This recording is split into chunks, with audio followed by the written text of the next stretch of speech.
going on YouTube? Thank you for coming back to another episode of Scattered Brilliancy. My name is Travis, and I'm here to do a review for BET's The Quad, Season 1, Episode 1. Last week I did the movie review, so I'm a couple days late watching the show. So, better late than never. The show is an hour, so that is, I guess, the official length of the show. So, I could handle today's length. It wasn't too long, and it didn't feel drawn out. So, overall, the episode was kind of slow. Last week, I think they put in a lot of work as far as building the storyline foundations, and now it's just kind of slowly laying the bricks. I'm not sure how long the season is, but based on how slow this episode was, I would imagine that I feel like this show is probably going to be at least about 20 episodes, maybe somewhere between 15 to 20. I have to look that up. So, I don't plan on doing a play-by-play. I'm just going to kind of hit a couple of things, and we'll go from there. The two main things that took place in this episode was, at the end of last week's episode, Cedric was being confronted by the police in his dorm for the murder of his girlfriend, Chantal. For those who don't remember, last week, Chantal came down from Chicago to see him, all because of all the stuff that had happened that caused him to go to Atlanta in the first place. So as far as Cedric is concerned, the story didn't move that far with him. He's still in jail at the end of the episode. His mom comes down to visit him. And there's these two flashbacks that happened during the episode that the first one didn't confuse me, but the second one did. So when he's laying in his cell, I guess kind of having a moment to reminisce about the things his mother told him when they were young, they flash back to one of his birthdays, and there was some gunshots during her celebrating his birthday, and she got on the ground. And that, I think that's just kind of, excuse me, that's just kind of talking about how she did not want them in Chicago. But the thing is, he was like 5. But he stayed there all the way till he was 18. So if she didn't want him there that bad, why was she still there, 13 years later? That didn't make sense to me. And then the second flashback, when she comes to visit him in the jail, because initially he had a hard time getting in touch with her. When she comes to visit him the second time, she has like this flashback. Like she's talking to him while he's sitting in the interrogation room, and he switches to like a little boy. And she says to him, "I told you I didn't want you in here," or "I told you I didn't want you to come here," or something like that. And that confused me. I don't know if I missed something in the episode, but it confused me because she sent him to Atlanta to purposely get away from the stuff that was going on in Chicago. So when she said, "I didn't want you here," I got confused. I wasn't really sure what was going on, but she got overwhelmed by seeing that flashback of that little boy, and she just up and bounced. He's been given a public defender, obviously, because he doesn't have any money.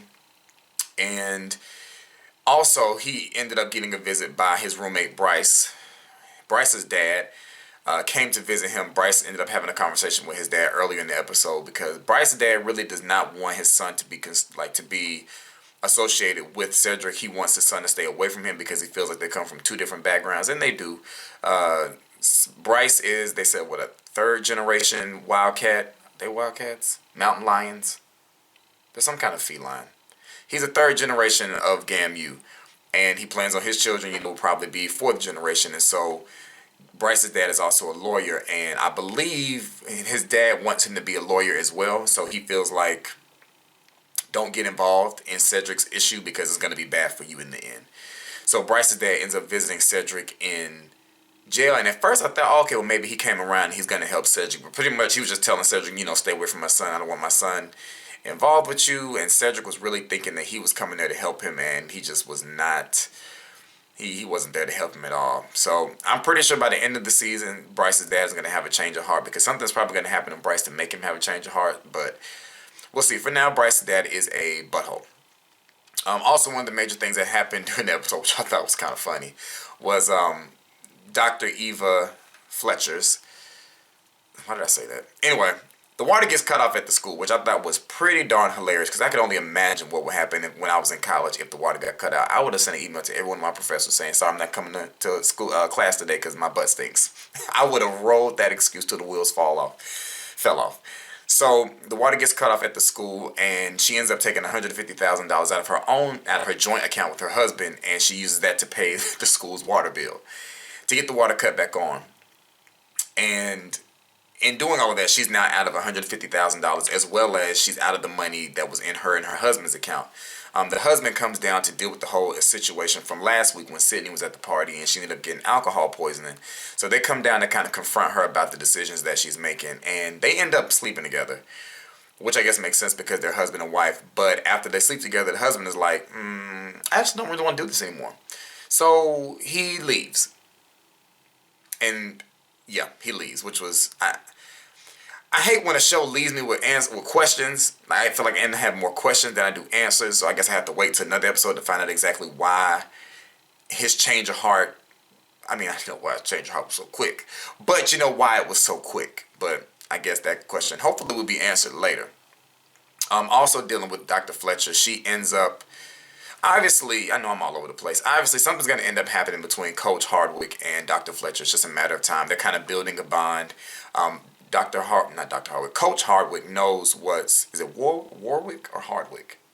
The football coach knows what's going on, with Fletcher. He knows that she's in a bind and she doesn't really have many allies, so he's trying to help her. So he's trying to take her to visit a alum of the school to help get some money for the school. And this is an alum that no other presidents or people on the board would want to have anything to do with because of the businesses that he owns. He owns, gentlemen's clubs and places that I guess they didn't want associated with the school. And that character's name is Mr. Biggs, and he's played by the guy that played Jason on The Game on BET. So they go to meet him to talk about possibly getting some money, and he comes off very pompous and arrogant, which kind of turns both of them off. So she kind of just dismisses him, and she's like, okay, I see why they didn't want to deal with you, and she leaves. But after the night when her husband leaves her high and dry, I almost said something I shouldn't have. She goes back to meet him. She kind of has taken off that... She's tried to remove the preconceptions that she had about him to try to give him a fair chance. And, that's when he kind of tells her his story, that he came to GAMU because it was the only school that gave him any money to go in. It's because of GAMU that he's so successful. So he ends up writing her a check for $250,000 so that she can put the money back in her account, as well as she has a little bit of extra money for the school. Those were the two biggest conflicts that were going on in the episode. It's just dealing with Cedric being locked up for a murder that he did not commit, and dealing with Dr. Fletcher still having to deal with all the stuff that's come along with her new role. Some of the minor things that happened was the guy, I want to say his name is Mr. Pedford. I'm not sure. But he's not the band director. He's the other guy. He shows Dr. Fletcher the pictures of her daughter at the party. And, their kind of intention of that is to use that to blackmail her or to get her out because he wanted her job. And she's very like, I don't really care what you're going to do with those pictures. I mean, it's not going to change anything because I'm still going to be here. And, side note, I want him to get an age-appropriate haircut. I don't know if his character is going to die at some point in this season or not. But if his character is still living by the time y'all do a season 2, if y'all do a season 2, please give him an age-appropriate haircut. I cannot take him serious as a distinguished person in the school with that 16, 17-year-old haircut. If you don't watch the show, just go look for the guy who has a non-age appropriate haircut. I can't. His hair is so inappropriate for his age. Is that ageist? Is that a word? Is that ageist? Probably is ageist. Anybody can have whatever haircut they want, but his is just not appropriate.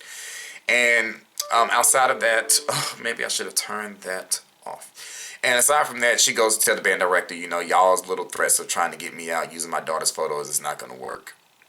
So that's pretty much, I think, all that really took place. Let me scroll through my notes. Yeah, so that's it.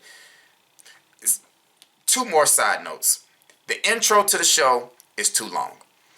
I don't remember if they played the intro last week, but the intro just, it was dragging. And it probably wasn't even on screen longer than 30 seconds, but that intro is way too slow. The way the names are just like scrolling across the screen and we have all these cinematic cutaway shots of these things related to college is doing too much. This show really can go without a intro. You can... maybe play some intro music while you're starting the footage for the show and maybe just run the names across the bottom. But that intro kind of lessened the value of the show or lessened the quality. It made it seem low budgety, if that makes any sense. I didn't like the intro. BET, go ahead and cut that intro. The intro sucks. Don't use that anymore. Don't use it anymore. It's too long. It's irrelevant. Don't use it. And did anybody else notice who was watching the show? The college is celebrating Spirit Week, so when the water goes out, that's why she really wants to get the water out. Anyway, did anybody notice when the show first came on and they were showing the clips of everybody celebrating Spirit Week, that they were eating beans with tongs? Like they was getting beans on their plate with tongs. Where they do that at? GAMU, I guess. Beans with tongs? Like who?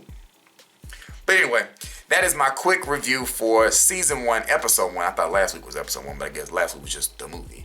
That's my review for season 1, episode 1 of BET's The Quad. Make sure you like, rate, comment, and subscribe to my channel. And if you have any questions, please send them to scatteredbrilliancy@yahoo.com. Thank you so much for watching this. Again, my name is Travis, and I'll be talking to y'all later. Peace.